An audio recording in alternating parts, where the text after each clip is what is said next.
नाजरीन कहते हैं, सुनता जा शर्माता जा। पाकिस्तान में जुल्म की दास्तानें, जीने का हक छीन लिया गया। एक दूसरे के मजहब के ऊपर अटैक करते हैं, उनकी जायदादों पे अटैक करते हैं, गिरजे जला देते हैं, मस्जिदों के मीनार शहीद कर देते हैं, कब्रिस्तानों में भी जाके कब्रों की बेहुरमती कर देते हैं। ये है हमारे पाकिस्तानी एक इस्लामी मुआशरा कहने वाला। मैं चलता हूँ सरदार खिजर महमूद साहब के पास।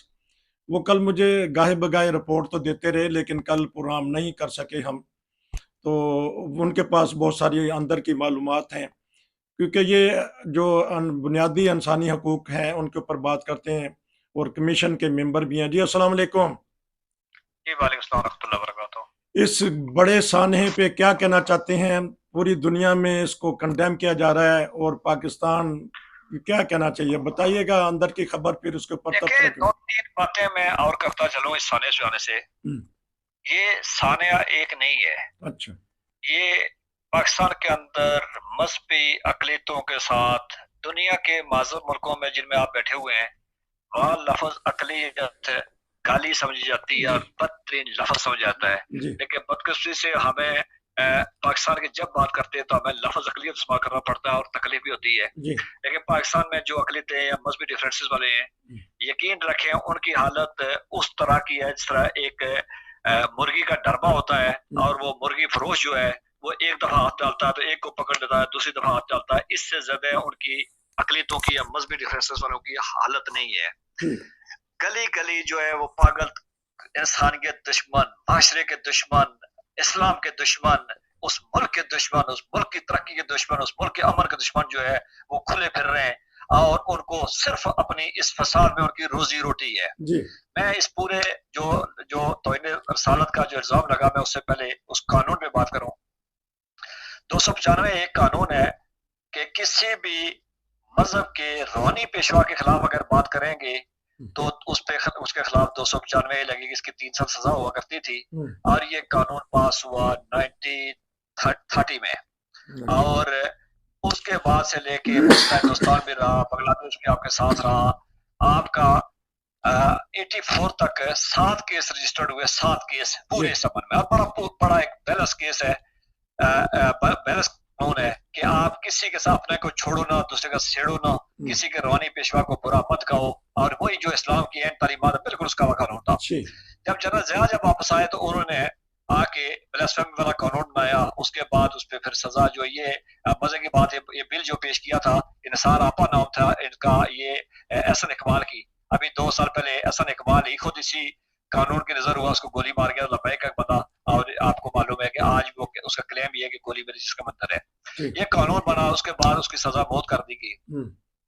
कानून पे किसी को इतराज नहीं है कि जो जब नबी पाक की तौहीन करेगा, कुरान की तौहीन करेगा, बिल्कुल उसको सजा मिलना चाहिए और इस पे किसी को कोई दो बातें हो ही नहीं सकती हैं। लेकिन ये है कि तौहीन रसालत की तशरीह क्या है, किसी ने आज तक करना गवारा नहीं किया है। और कुरान की जो है वो अगर कहीं तौहीन होती है तो उसको कभी डीपली इन्वेस्टिगेट नहीं होता है। और 90% से ज्यादा केसेस जो है आज तक जो है वो यही है कि पता है चला कि जाती दुश्मनी पे, जाती औलाद पे, किसी मफाद के लिए, जायदाद के कब्जे के लिए ये केस किए गए हैं।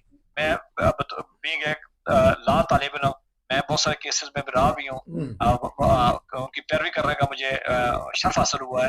तो ये केसेस जो है सारे, जब इनको आपका एफआईआर पढ़ते हैं और आप डीएन से जब बात करते हैं तो 2 मिनट के बाद आपको समझ आ जाती है कि इस केस के पीछे कुछ बात कोई और है, सिर्फ आगे रखा गया। इस केस के बारे में बताइएगा, ये जड़ा वाले का केस की मैं अभी इसी केस पे आ गया। इस केस पे जिन पे इल्जाम है मुझे बताएं कि उन पे इल्जाम ये है कि उन्होंने कुरान की तौहीन की और उन्होंने किया क्या, एक लेटर लिखा कुरान के अवराक पे, किताबों को फाड़ के उन पे कुछ चीजें लिखी, अपने साथ उन्होंने तस्वीर लगाई, शनाख्ती कार्ड लगाया और घर के बिजली के गैस के बाहर लटका दिया। मुझे बताएं कि दुनिया का कौन सा बंदा है जो तौहीन करेगा और पाकिस्तान के अंदर चार्ज माहौल में वो फिर ये काम करेगा, अपना शनाख्ती कार्ड भी साथ लगाएगा, तस्वीर भी लगाएगा, बाप का नाम भी लिखेगा, दोनों बेटों का लगाएगा, अपने घर के मीटर के बाहर लगाएगा। और ये बात है सुबह 5 बजे की। असल मामला ये है कि वहां पे शौकत मसीह सिद्धू के नाम से एक असिस्टेंट कमिश्नर आए थे और सुना है कि वो चूंकि किसी गरीब घराने का होगा या मेहनत करके आया होगा, तो वो रिश्वत ही मारता था, सिफारिश ही मारता था। कुछ देर पहले किसी मामले में उसने सिफारिश भी करने की कोशिश की। और अलीपुर बंगला से खेप आई थी, वो खेप उसे पकड़ी है, वो छोड़े आई नहीं थी। और इस दौरान लब्बैक वाले कैंप लगा के वहां बैठे हुए थे। और जब ये हमला हुआ, ये सारा एक ड्रामा जब रचाया गया, इस टाइम तक उनके 6 चर्च, जहाँ उनकी बाइबल मुकद्दस थी, जहाँ उनकी स्लेब लगी हुई थी, उसके बाद 50 से ज्यादा घर, और उसके बाद वो डीसी ऑफिस, वो एसी ऑफिस, वो जला दिया गया है। मुझे बताया चले ठीक है, अच्छा मस्जिद से जो ऐलान कर रहा है वो कह रहा कि ईसाइयों ने, यानी अगर एक बंदा जब करे जो बम धमाका करे तो हम ये कहते हैं कि जिसके इस्लाम से तल्लक नहीं है जी। जब हमारा को करे तो हम कहते हैं जी एक इंडिविजुअल का है। तो मुझे बताया अगर फर्ज किया हम उसको सच मान लेते हैं, बादी उसको मान लेते हैं कि वो एक बंदे ने किया, 3 बंदों ने किया था या पूरी मिल्लत इस्लामी उसने ईसाइयत ने किया था? ईसाइयत भी तो पूरी कौम है, पाकिस्तान की सबसे बड़ी अकलियत है या कम्युनिटी है, उन्होंने लगाया। उसके बाद फिर लब्बैक वाले नारे मारते रहे, आग जलाते रहे, और साथ साथ यूट्यूब पे इतनी दीदा दिलेरी से, इतनी बेशर्मी, बेहयाई और अपनी अंदर की घटियापन से वो ऐलान करते रहे कि इस पे ईसाई आग लगा रहे हैं। वो खुदा के बदे नारे तुम लगा रहे हो, आग तुम लगा रहे हो, लूट तुम रहे हो। और पुलिस का किरदार ये था कि पुलिस जो पंजाब की पुलिस, अभी मैं एक अभी कुर्बानी गुजरी यार एमटीआर कम्युनिटी के खिलाफ यही पुलिस जो है ये घरों में घुस के ये फ्रिजों से गोश्त करती रही है उनके, और इनको घरों में बांधे हुए बकरों की जो है वो स्मेल आ जाती थी, ये दौड़ के चढ़ते रहे। तो ये पुलिस 24 घंटे तक पूरा जड़ा वाला जलता रहा है, लब्बैक का कैंप लगा रहा है। ये मामला की नजर में थे। मुझे बताया कि वो आईजी का रिस्पॉन्स क्या था और उसने वो क्या कारनामा अंजाम दिया है। और जो पुलिस जब पहुंची है तो उसने कहा उन गरीब ईसाइयों को, ये मजबूर लोग हैं, बेबस लोग हैं, पाकिस्तान की पिछड़ी हुई कम्युनिटी है। और मैंने पहले की बात की थी, इनके साथ तरीकाकार है, सरकारी तौर पर तरीकाकार एक पॉलिसी के तौर पर रखा गया है कि इनकी कम्युनिटी शांति नगर हो या वो जहानाबाद हो या वो ये इलाका हो, इनके साथ किया जाता है। हर 3-4 साल के बाद इनको आग लगाई जाती है और इनको पीछे धकेला जाता है, इसलिए कि आपको अपने सफाई करवाने के लिए आपको कमजोर 3 तबके की जरूरत है, और ये आपको यहीं से मिल सकते हैं। अगर ये पढ़ गए, इनके पास रोजगार आ गया, इनके पास तालीम आ गई, ये कहीं आगे निकल गए, तो यकीनन वो कमिश्नर वाला मामला था।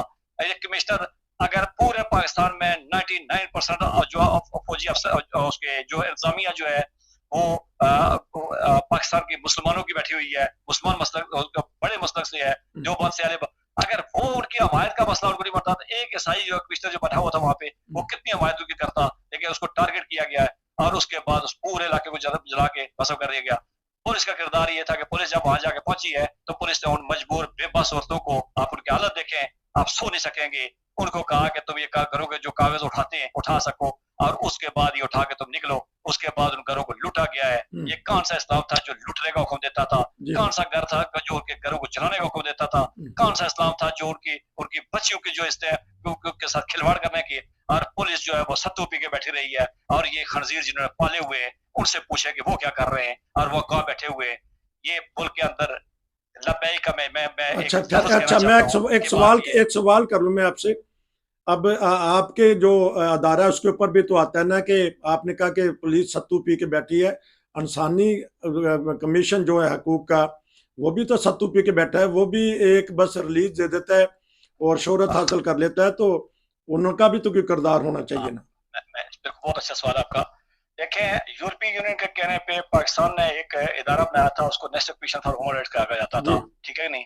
ये ठीक है, नेशनल NCHR के नाम से एक इदारा बना था, और वो जो पीछे तब्दीली सरकार आई थी उन्होंने उस इदारे का ना बजट दिया था ना उसको किया था, और वो रिकॉग्नाइज नहीं हुआ था। जहाँ तक HRCP को सरकारी इदारा नहीं है, एक HRCP एक NGO है, एक तंजीम है जिसका काम जो है वो सिर्फ बर वक्त उनकी निशानदेही करना, साल के बाद उन तमाम मजालम की जितने किसी कम्युनिटी के साथ होते हैं उनकी रिपोर्ट कंपाइल करके दुनिया के इदारों को सामने रखना कि हमारे साथ ये हुआ है, और उसके बाद उसका काम एडवोकेसी नहीं है, उसका काम काउंसलिंग है, और वो जो है रिपोर्टिंग है, फैक्ट फाइंडिंग है, वो फैक्ट फाइंडिंग करती है। इससे ज्यादा वो कर नहीं सकती है, उसके पास इख्तियार नहीं है।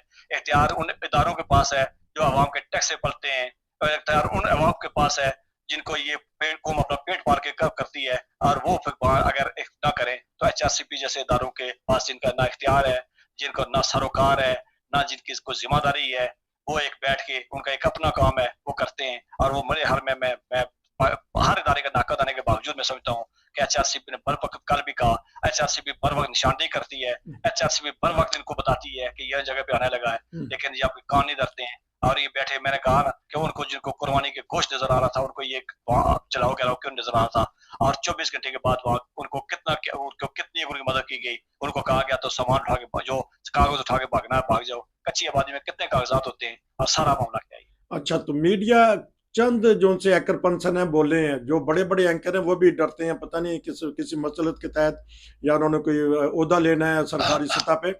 आप किस तरह देखते हैं कि किरदार को अगर नाम लिए जाएं, उमर चीमा बोले हैं, अयाज सईद बोले हैं, और जरा हटके वाले तो बोलते रहते हैं, ये 5-7 बोलते हैं, लेकिन जो देखिए हमारा मीडिया तब बोलता है, बदकिस्मती से तब बोलता है। मैं आजाद की बात नहीं करता हूँ, वो यूट्यूब पे चैनल करते प्रोग्राम करते हैं या उमर चीमा करते हैं, तो वो तो चले अपना, जाहिर सी बात है वो अपना मौक़िफ़ रख के बोलते हैं या जो भी है। लेकिन उसके बावजूद जो नेशनल मीडिया है या मेन स्ट्रीम मीडिया है, वो तब बोलता है जब एक बात गले से उबल के बाहर आती है और वो अंदर रहने के काबिल, जब इंडियन चैनल बोलने शुरू करते हैं, इंटरनेट मीडिया बोलना उनकी मजबूरी बनती है तब बोलते हैं। वरना ये बैठा के उनसे पूछें, कोई बंदा साथ वो कह रहे हैं मुबैना इल्जाम जो है तौहीन रसालत का, वो उससे पूछें कि ये सवाल कोई क्यों नहीं खड़ा कर रहा है कि वो जो उन्होंने लिखा क्या ऐसा हो सकता था, क्या ऐसा फैक्चुअली हो सकता था कि एक बंदा अपना नाम भी लिखता, शनाख्ती कार्ड भी लगाता। और उसके बाद आप बदकिस्मती ये है कि आज मैं अभी थोड़ी देर पहले फुटेज देख रहा था कि फैसलाबाद की पुलिस के पहले भी मैं 3-4 मामलात में वहाँ के सीपीओ और आरपीओ की बयान सुन चुका हूँ कि वो समझता था कि उनके अंदर खत्म रजवी से बड़ा कुछ चीज को आबाद है। तो आज भी तो वो साथ वो उलमा को साथ बैठा के वो खदा के बंदो, तुम आज भी गाय के पेशाब के साथ यार बीमारी का इलाज करने के चक्कर में बैठे हुए हो। मुझे बताओ कि आग लगाने वाले भी थे, जलाने वाले भी थे, अभी ये साथ बैठे हुए कौन से बचाना है किसको बचाना है, उनको साथ बैठ के प्रयास कर रहे हैं।